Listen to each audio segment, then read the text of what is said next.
오늘 하나님의 말씀은 출애굽기 11장 5절의 말씀입니다. 다 같이 출애굽기 11장 5절의 말씀을 봉독하겠습니다.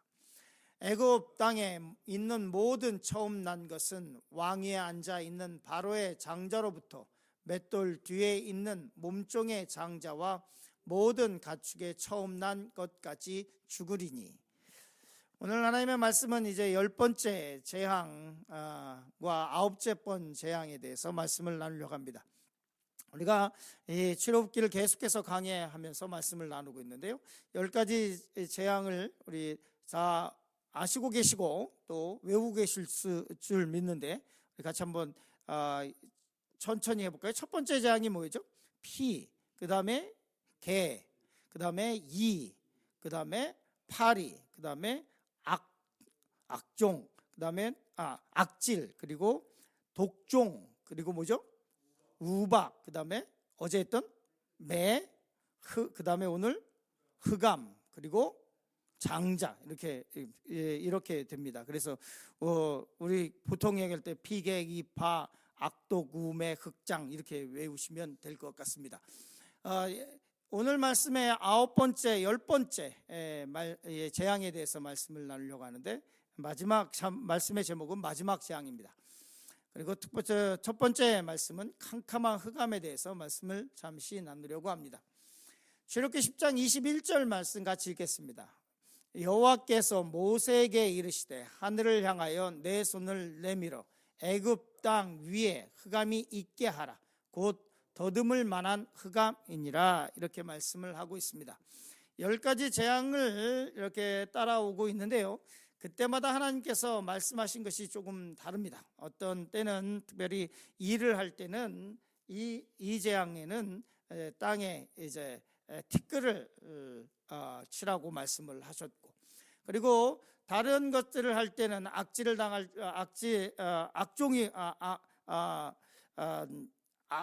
악질이 발생할 때는 이제 그 풀무불에 있는 재를 사용하시고 하셨고, 그리고 특별히 이 흑암에 대해서는 뭐라고 말씀하고 있냐면 그냥 하늘을 향해서 내 손을 내밀라고 말씀을 하고 있습니다.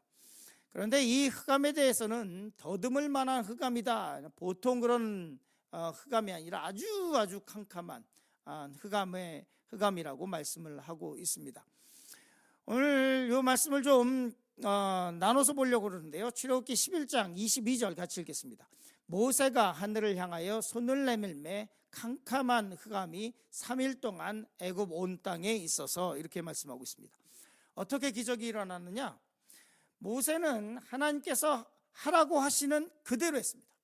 그대로 하나님께서 하늘을 향해서 내 손을 들고 그리고 선포하라 그러면 22절에 그대로 손을 들고 선포를 했습니다. 즉 다시 말해서 하나님의 말씀이 어떻게 우리 가운데 역사하느냐? 하나님의 말씀은 그 말씀이 그대로 우리에게 적용이 되고 그대로 아멘일 때 그 말씀에서 기적이 나타납니다. 그런데 많은 경우에 어떻게 하냐면 하나님의 말씀을 받고도 어떻게 하냐면 자기의 생각을 듣고 사족을 붙이고 그래 이래서 되고 저래서 안 되고 뭐 하다 보면 제 표현대로 하나님의 말씀이 너덜너덜해져요. 하나님의 말씀이 그 너덜너덜해진 그 하나님의 말씀이 어떻게 우리 가운데 역사하겠어요? 그 너덜너덜해진 하나님의 말씀이 어떻게 우리의 질병을 고치고 어떻게 우리의 문제를 풀어내고 어떻게 우리 가운데 역사하겠냔 말이에요. 하나님의 말씀은 그냥 받았을 때 진짜로 아이와 같이 순전한 마음으로 주님께서 아이 하나를 취하시고 말씀하셨던 것처럼 그렇게 아이와처럼 그대로 믿을 때 역사하는 거예요. 아멘 하십니까? 하나님께서 치료의 하나님이시다 그러면 나를 치료하실 것이다 라고 하는 그 말씀을 붙잡고 기도할 때 역사하는 것이지, 거기에 뒤에 이 기능 지금이 뭐니 쓸데없는 얘기를 하는 순간 그 말씀의 힘은 사라지는 거예요. 모세가 오늘 말씀에서도 그대로 나타납니다. 하나님께서 뭐라고 말씀하고 있냐면 네 손을 들어서 흑암을 선포하라. 모세는 그렇게 했습니다. 땅에 지팡이로 땅에 티끌을 쳐라. 그대로 했습니다. 풀무에서 재를 가져가지고 개를 던지면서 선포해라. 그대로 했습니다. 그대로 할 때 그 말씀대로 그 재앙들이 이 애굽 땅에 임하는 것을 보게 됩니다. 오늘 말씀을 보면 특별히 한국 성경에서는 캄캄한 흑암이라고 말씀을 하고 있는데요, 이 캄캄한 흑암에 대해서부터 말씀을 나누려고 합니다. 원어에 보니까 호샤카 아펠라라고 되어 있어요. 이 캄캄한 흑암이 뭔가? 호샤카 아펠라라고 하는 말은 둘 다 똑같은 어둠이에요. 호샤크도 어둠이고 아펠라도 어둠이에요. 그러니까 우리는 캄캄한 흑암 이렇게 번역을 했지만 원어대로 그러면 어둠이에요. 그런데 이 호샤크라고 하는 말의 어둠과 아펠라라고 하는 이 어둠의 뜻이 달라요. 즉 다시 말해서 호샤크라고 하는 말은 그냥 일반적인 어둠이에요. 그걸 얘기할 때 그게 호샤크예요. 그런데 심판의 날의 그 어두움, 심판을 통한 어두움을 얘기를 할 때는 아펠라예요. 그러니까 이게 두 개가 겹쳐 있어요. 그러니까 원본으로 보면 어둠인데 이것이 캄캄한 어둠이라고 우리에게 번역했지만 하나님의 심판 후에서 마지막 그 재앙으로 인한 캄캄한, 세상이 어두워지는 그 캄캄함과 그냥 보통 우리가 일반적으로 쓰고 있는 캄캄이 겹쳐 있다는 거예요. 그러니까 이 심판의 날의 얼떠한 어둠이 이 세상에 덮을지에 대한 이미 말씀이기도 하고, 이 말씀은 또한 예수님의 십자가에 달려 돌아가셨을 때 그 3일간의 빛을 잃어버린, 빛으로 오신 예수 그리스도를 잃어버린 세상의 어둠과 똑같아요. 그렇기 때문에 이 캄캄한 흑암이 3일 동안 애굽 온 땅에 있을 것이라고 하시는 이 말씀 가운데는 이게 예언적인 선포가 있다는 거예요. 즉 다시 말해서 왜 하필 3일이냐? 예수님께서 의 무덤에 계시는 그 3일 가운데 이 세상에는 빛을 잃었을 때, 빛이 사람들은 볼 수 있다고는 하지만 영적으로는 완전히 캄캄해진 멸망의 그 순간을 맛보는 것이라고 할 수 있습니다. 그러면 하나님께서 왜 마지막에 빛을 가려버리셨고 그 다음에 왜 장자의 죽음까지 가신자? 하나님, 오늘 우리가 이 10가지 재앙을 쭉 보고 있지만 하나님께서는 그냥 랜덤으로 그냥 10가지 재앙을 하신 것이 아니라 각 재앙마다 애굽 사람들이 그렇게 섬기던 신이 있고, 그리고 그 마지막은 뭐로 다 가고 있냐면 이집트 사람들이 가장 위대하게 섬겼던 신이 뭐냐면 태양신이에요. 태양신. 영화에서도 많이 등장하죠. 그걸 라신이라고 그래요. 태양신.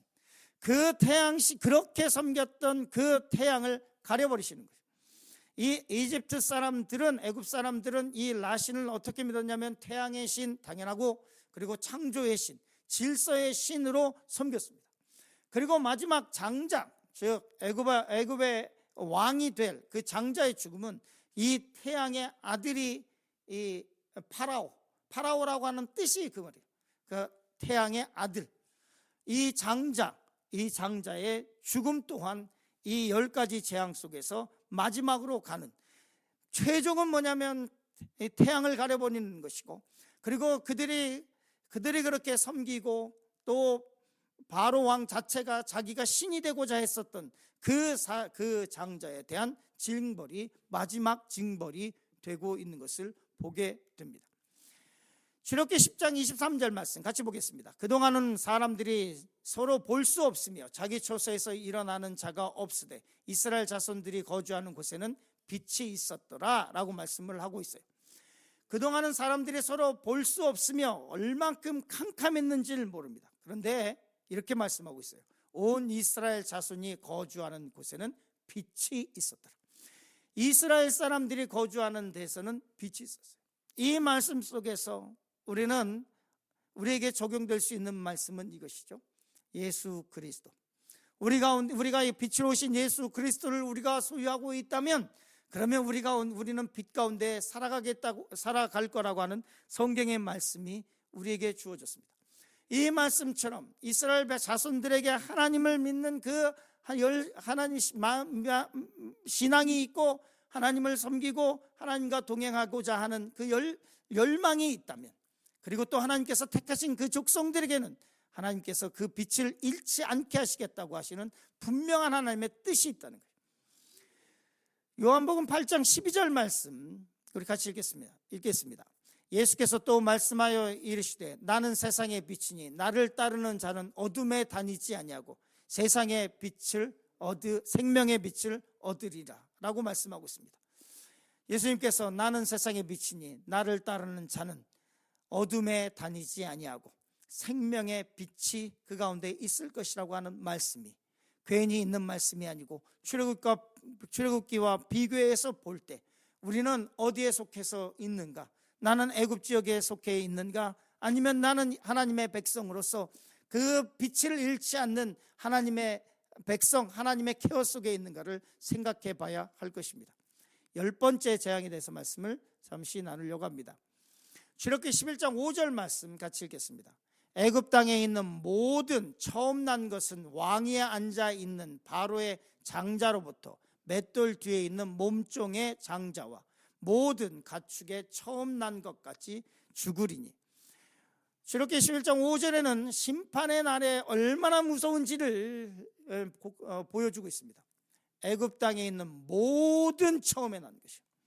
그런데 이 모든 처음에 난 것은 바로 왕의 아들만이 아니라 첫 아들만이 아니라 맷돌 뒤에 있는 몸종의 장자, 즉 다시 말해서 맷돌 뒤라고 하는 것은 그 당시에 곡식을 빨고 하는 그 노예들이 하는 큰 맷돌을 돌린 삼손이 연자 맷돌을 돌렸던 것처럼 그 맷돌을 돌리고 있는 몸종, 즉 노예, 몸종의 장자까지, 거기에 애굽에 사는 모든 사람들의 장자까지 죽고, 그리고 또한 뭐냐면 가축의 처음 난 것까지 다 죽으리라 라고 말씀을 하고 있어요. 이 말씀의 선포는 이런 것입니다. 첫 것은 다 하나님께 속했다는 거예요. 하나님께. 죽이고 살리는 것도 하나님의 권한에 있고, 이 10번째 재앙이 올 때까지 바로는 회개하지 않았습니다. 이 말씀이 우리에게 주어지는 말씀은 하나님께서는 참고 또 우리에게 회개의 기회를 주고, 또 우리에게 회개의 기회를 주고, 또 우리에게 회개의 기회를 주신다는 거예요. 그러나 그 회개의 기회를 놓쳐버리면 마지막에 이 꼴이 난다는 거예요. 마지막에 하나님께서 참고 계시는 것이지, 하나님의 이런 말씀을 저는 하는데요. 제가 쓰는 표현 중에 이런 표현이 있습니다. 하나님의 인내를 시험하지 마라. 하나님의 인내를 시험하지 마라. 하나님의 인내를 시험하다가 망한 수많은 사람들이 있고, 대표적인 것이 출애굽기의 애굽 왕이었던 바로였습니다.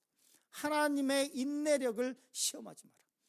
하나님 회개할 일이 있으면 바로 회개하고 10번째 재앙까지 가기 전에 그때 끊어내야 되는 것이 현명한 선택입니다.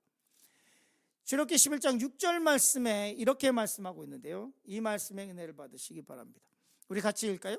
애굽 온 땅에 전무후무한 큰 부르짖음이 있으리라.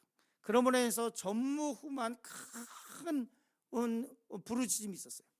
그런데 출애굽기 11장 6절에 이 애굽 땅에 있었던 전무후무한 이 울부짖음은 출애굽기 3장 7절과 비교돼요. 같이 읽을까요? 여호와께서 이르시되 내가 애굽에 있는 내 백성의 고통을 분명히 보고 그들의 감독자로 말미암아 부르짖음을 듣고 그 근심을 알고, 이 애굽 사람들이 그렇게 이스라엘 백성들을 가혹하게 할 때, 아이를 낳으면 아들이면 다 강에 던지거나 아니면 죽이라고 하는 그 고통 속에서 수많은 일들을 해가면 노예 생활을 할 때 하나님의 백성들이 하나님께 부르짖었던 그 부르짖음을 듣고, 그리고 뭐라고 말씀하고 있냐면 출애굽기 11장 6절에 애굽 온 땅에 전무후무한 큰 부르짖음이 있어요. 애굽 그 백성들에게 그거보다 더 큰 부르짖음이 있게 하셨다는 것을 우리는 볼 수 있습니다. 출애굽기 11장 17절 말씀 같이 읽겠습니다. 여호와께서 애굽 사람과 이스라엘 사이를 구별하는 줄을 너희가 알리라 라고 말씀하고 있습니다. 하나님께서는 분명하게 말씀하시는데, 나는 애굽 사람, 이거를 뭐라고 말씀하고 있죠? 바로에게는 내 백성, 너의 백성, 이스라엘 백성을 뭐라고 말씀하고 있죠? 내 백성. 이것을 구분해서 내가 분명하게 보여주겠다고 말씀을 하고 있습니다. 그러므로 시편 118편 6절 말씀 같이 읽겠습니다. 여호와는 내 편이시라. 내가 두려워하지 아니하리니 사람이 내게 어찌할까. 하나님께서 우리의 편이 되어 주셔야 되고, 또한 우리가 하나님의 편에 항상 서 있어야 됩니다. 아브라함 링컨이 유명한 말을 했죠. 남북전쟁하고 있는데, 기독교 국가니까 남과 북이 싸우고 있을 때 서로 기도하는 거예요. 하나님, 우리가 전쟁에서 이기게 하여 주시옵소서. 하나님께서 참 곤란하셨을 것 같아요. 북군도 남군도 하나님, 우리가 전쟁을 이기게 해달라고 그랬으니까 누구 편을 들어야 될까. 그때 링컨이 아주 위대한 말을 했습니다. 하나님께서 우리 편에 서달라고 할 것이 아니라 우리가 하나님의 편에 서 있게 해달라고 기도하라. 이게 링컨이 한 유명한 말이에요. 우리는 하나님의 편에 항상 서 있어야만 합니다. 하나님께서 우리의 편이시면 내가 두려워하지 아니하리니 사람이 내게 어찌할까. 이 말씀을 기억하시면서 하나님의 편에 서 있기를 간구하고, 하나님의 길에 서기를 간구하고, 오늘도 주님과 동행하시기를 간구하시는 하루가 되시길 간절히 축원합니다.